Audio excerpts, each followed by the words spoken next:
Hello everyone, in today's video we are going to discuss about School of Management Thought. Basically, in School of Management Thought we are going to discuss about the management theories that is been given by some of the management pioneers. You must be thinking, is management a theory, or is management so early to this generation or to the revolution process? My answer to the question is certainly no. Because just think of, there are many monuments like Great Wall of China, or maybe we'll take the example of our national monuments, like take for example your Taj Mahal, or maybe in Odisha we can have a Sun Temple, or in Puri Lord Jagannath Temple. Can you think, is it possible to make such beautiful things without proper management? Then the answer is definitely no. So at that point of time also management was there, organization was there, organizing resources are there, but those people were not actually thinking or not actually using the term as management. So when and how the term has evolved, how the process of management has actually taken its importance or taken its space, that we are going to discuss in this video. There are many, when you will or we will go back to our history, there is a industrial revolution period. Industrial revolution period, I must tell that actually starts from your late 70s, and it has also gone to late 80s. Okay, 1800 and 1700 centuries. So when we are talking about this industrial revolution period, what exactly industrial revolution was?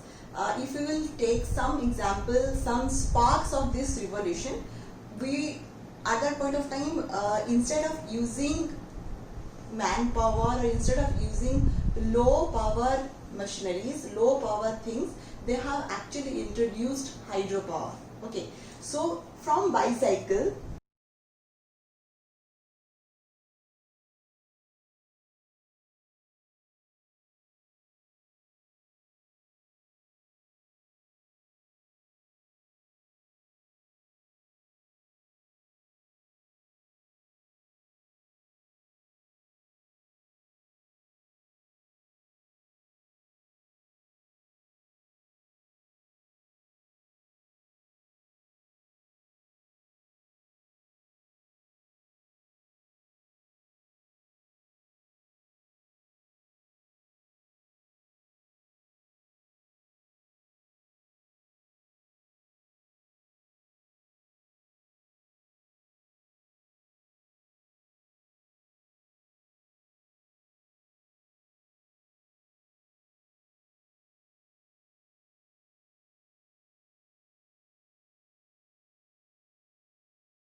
So let's have a brief introduction of scientific management.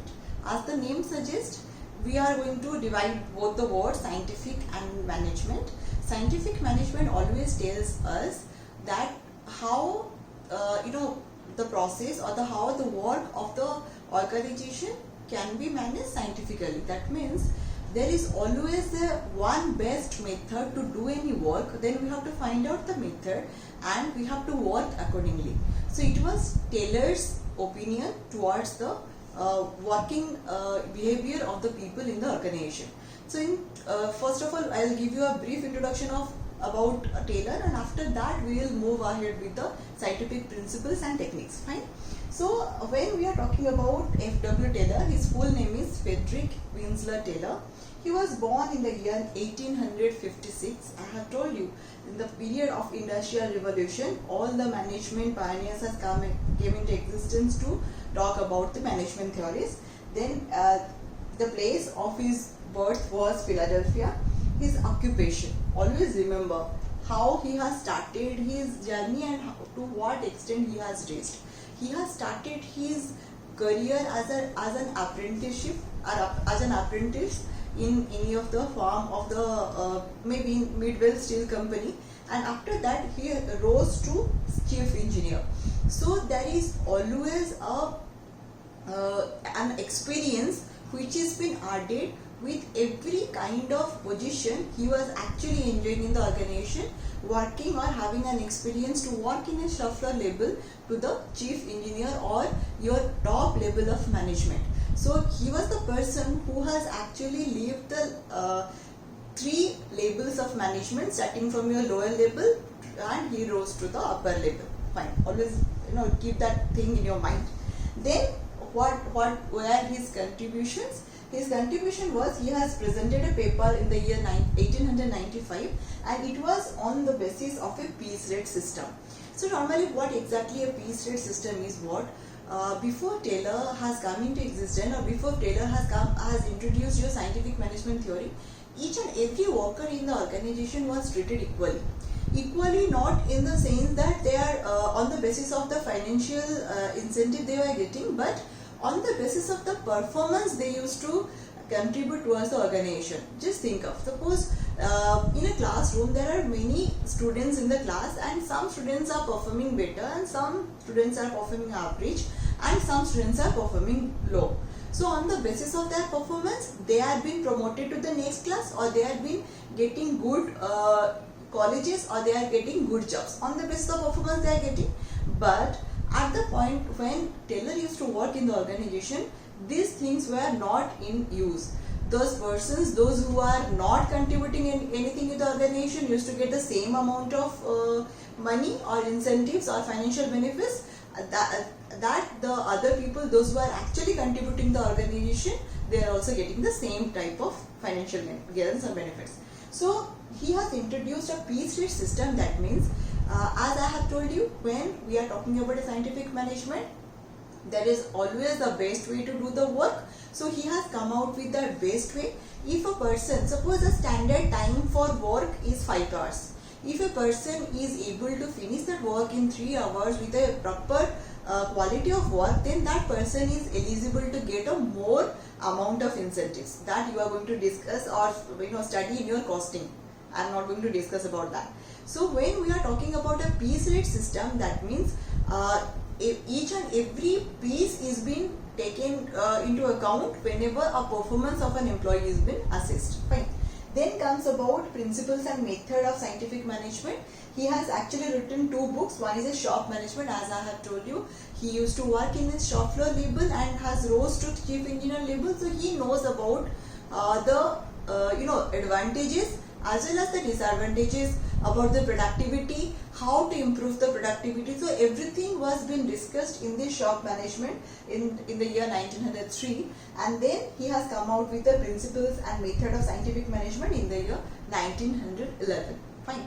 So now we are going to discuss about what exactly the scientific management and how this scientific management has actually brought a sea change in the management theories and it has actually contributed to the Industrial Revolution era.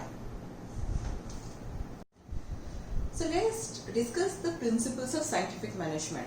But before that, just look at the definition of scientific management. As I have told you, we are going to just divide the two words as scientific and management.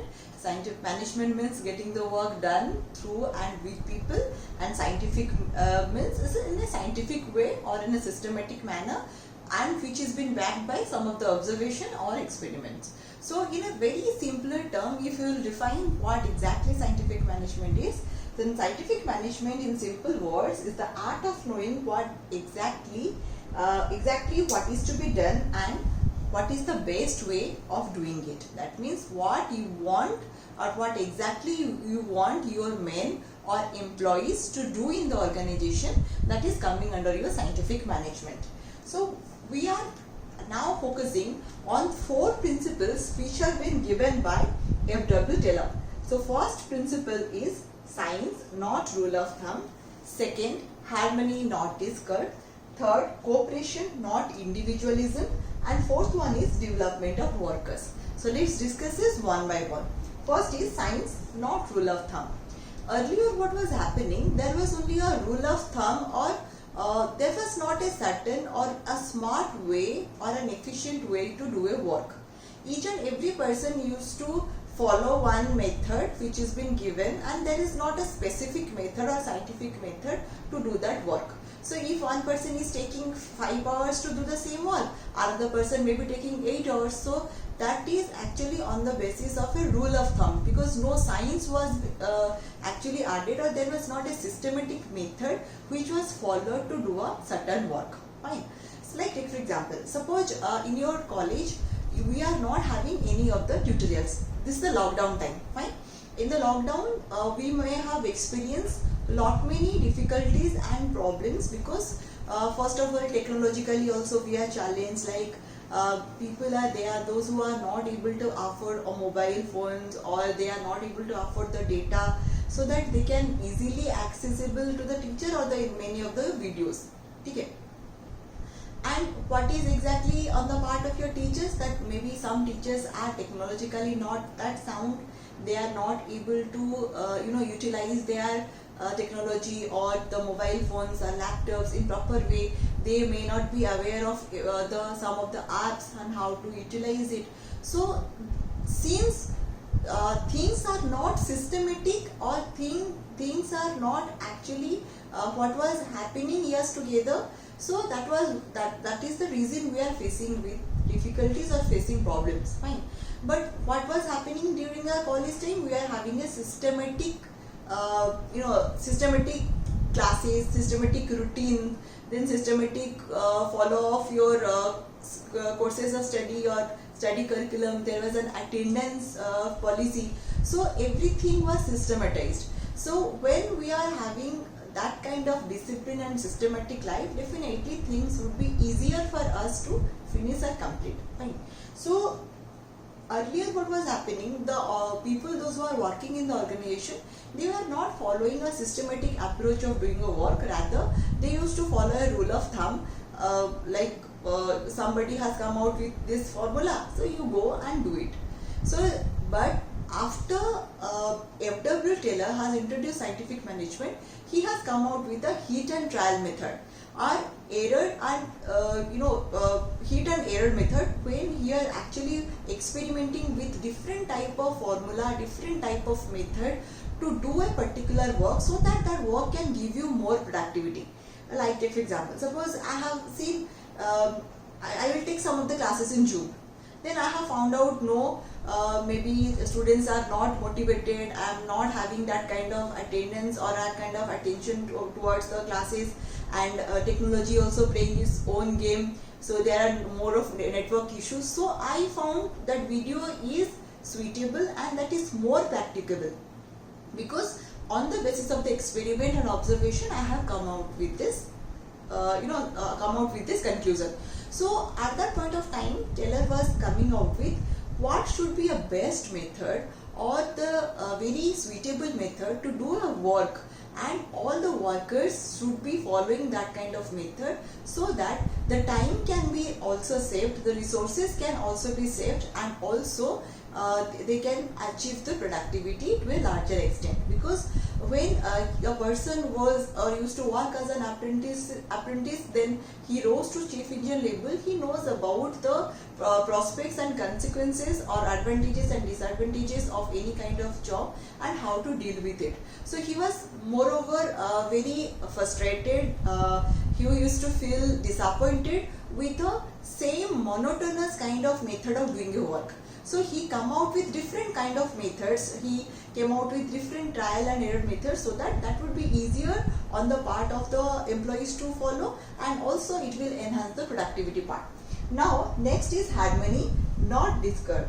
Harmony. Normally we use these type of terms in more of musical instruments. Like take for example, suppose there are 4 people, those who are singing, and one person is not a singer. That person does not know how to sing. So they may not have that kind of harmony in singing. So that won't be very soothing to our ears. Like in guitar, we are having 5 or 6 strings. Okay, I think 1, 2, 3, 4, 5. I forgot. Maybe 5 strings. So suppose we are having that 5 strings and one string is not working properly.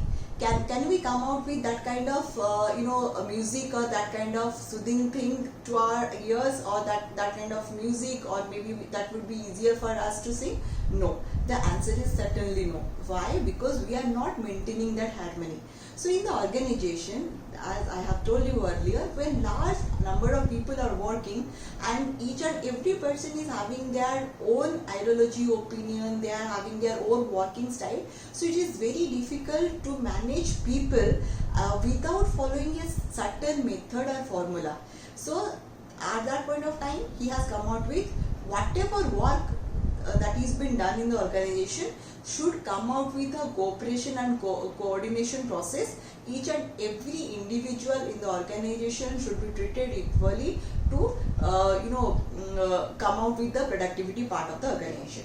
Then comes out with the cooperation and not individualism. That means in the organization, when the workers are working, they have to forget their own individual life, they have to forget their own opinion, their own ideology. Rather, they have to focus on the productivity part of the organization.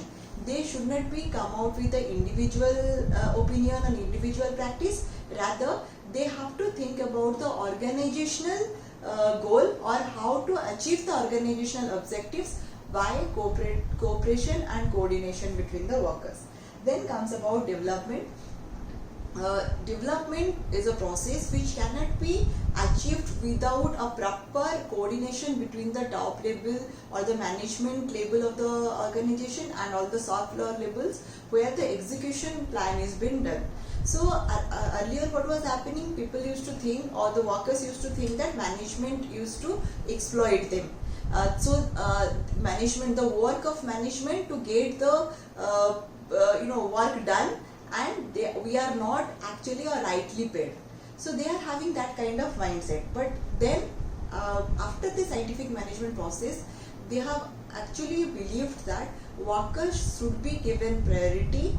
There should be a simple method to do the work. They should be given, like in the piece rate system, if one worker is performing good, he or she should be given more amount of incentives or more financial benefit or fringe benefit, so that they will be motivated towards doing the work. So development is being done in both of the ways. In the management level, management used to think that workers are actually contributing to the organization, and workers are also thinking that yes, management is taking care of us, and also they are taking care of the objective and the achieving of the objective and the organization productivity part.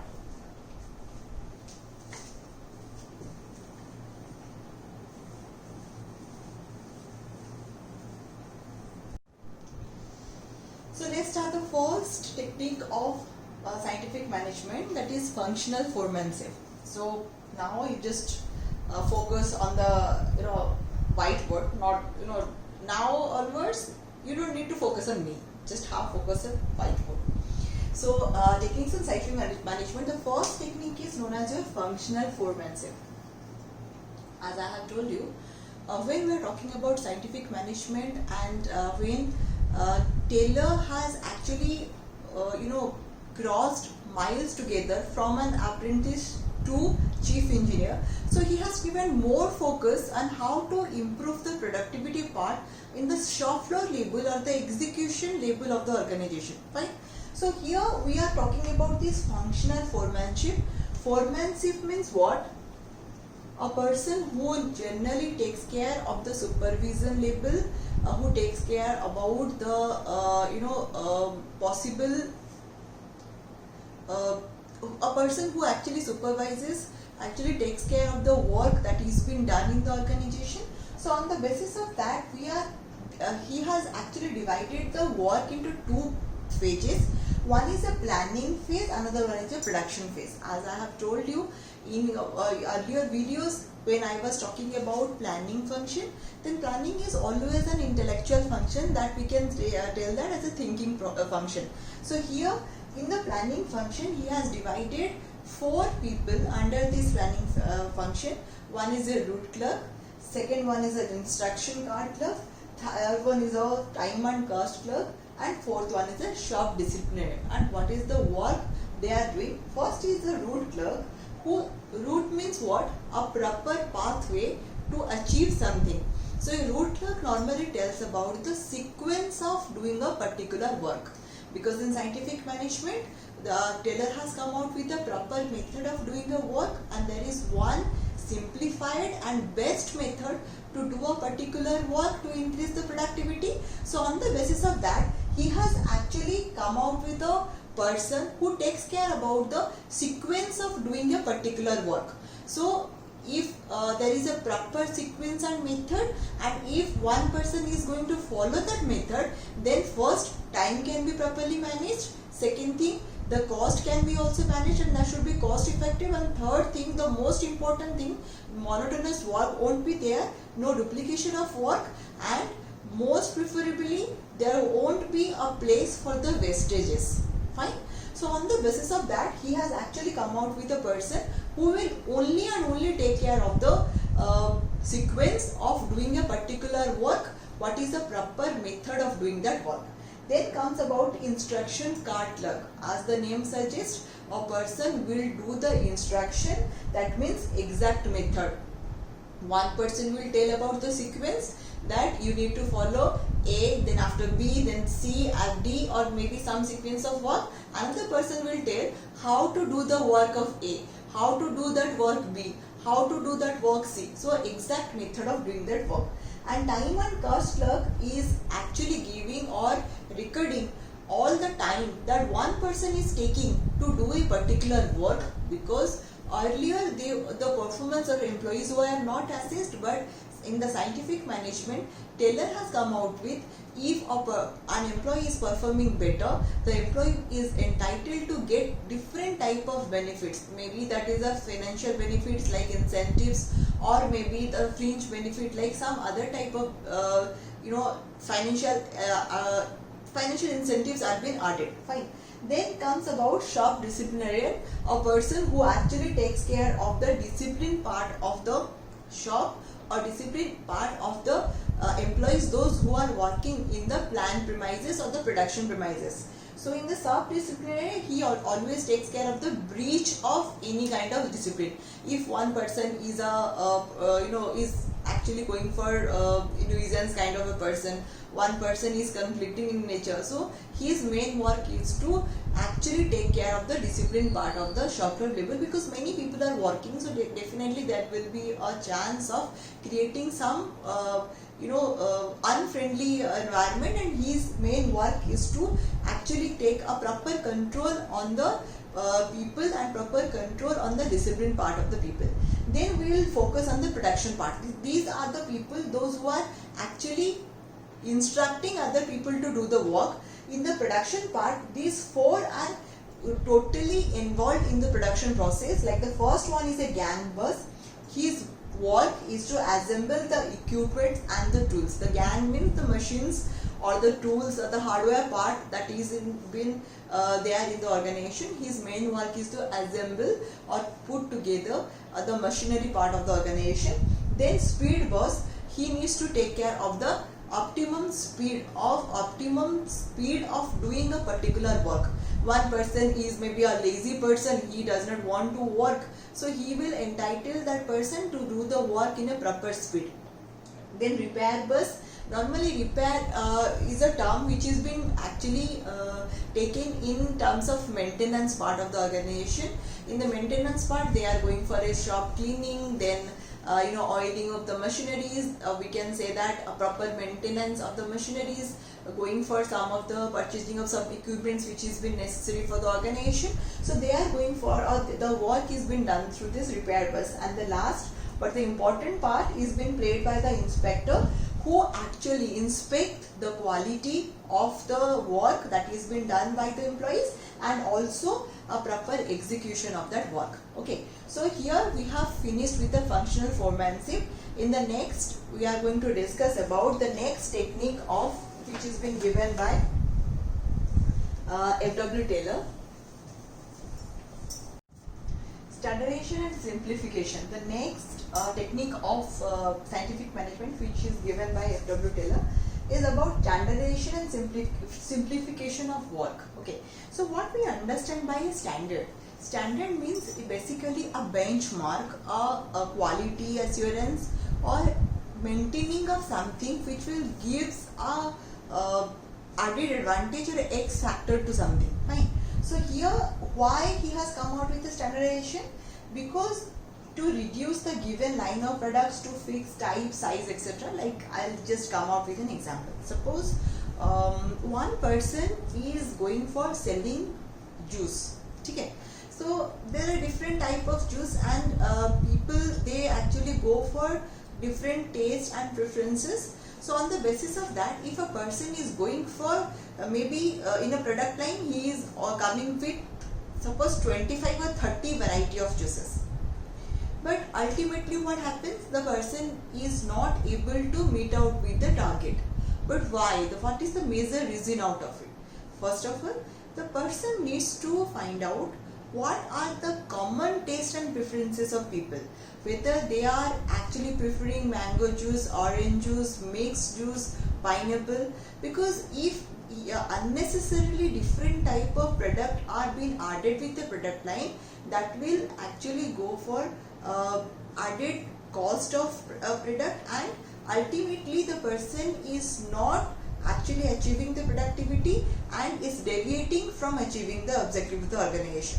So first of all, the work or the product line should be standardized, or the work should be standardized, and after that they need to perform the duty. Then comes about to set up a performance standard. Like I have told you, before the introduction of scientific management, each and every worker used to have the same type of appraisal or same type of performance indicator. To tell it frankly, in today's world, in a bureaucratic set of management in the government sector also, that is happening. You must be coming out with different type of teachers. You must be finding that some teachers are teaching very well, very good. Some teachers are not teaching that well, but still they are getting the same amount of incentive in the government setup. Fine. So this is an example of having the same same reward of getting whatever performance you are having. Fine. So that actually demotivates the good performance, and the bad performers are lazy people are always demotivated. But in a private setup, if you understand, they always give more emphasis to the performance indicator. I'll give an example. My brother-in-law is working in a software industry. So in that software, they are having in a quarterly, they do go for assessing their performance. Quarterly, you understand. In a year, how many quarters are there? Point to be noted. In a year, 4 quarters are there. There are 3 months. 1 quarter means having a 3 months period. So in 3 months, the company normally assess the performance. And what should be the indicator? Maybe they are assessing on the basis of the client, how they are talking with the clients, how they are coming out with the coding, decoding, all the software things also I don't understand. Even I don't want anybody to. If at all you are actually following that field, then you must be understanding, else you don't need to. But I'm just giving an example. So he has got star in this quarter. So what makes him getting that? Because by doing that performance, he is getting some amount of incentive, a bonus, voucher of which can be redeemed in many of the online shopping websites, or maybe he may be getting some of the vouchers of going and watching some of movies. So some type of motivations they are getting, and somehow in some of the industries they are giving award system by motivating those employees. So according to FW Taylor, so there should be a standard that should be set, like in today's era also we are following the employees, those who are working in the production unit, that 8 hours of minimum work they have to or they need to give, right? So this is all about your standardization process and what are the objective of standardization and how to motivate the employees through this standardization process. Then comes about objective of simplification. In a simplification process, what? The work should be simplified. How the work should be simplified and what is the objective? First is economy in use of machinery and staff, and bringing down the labor cost. Both of the things can be done in a simplification process.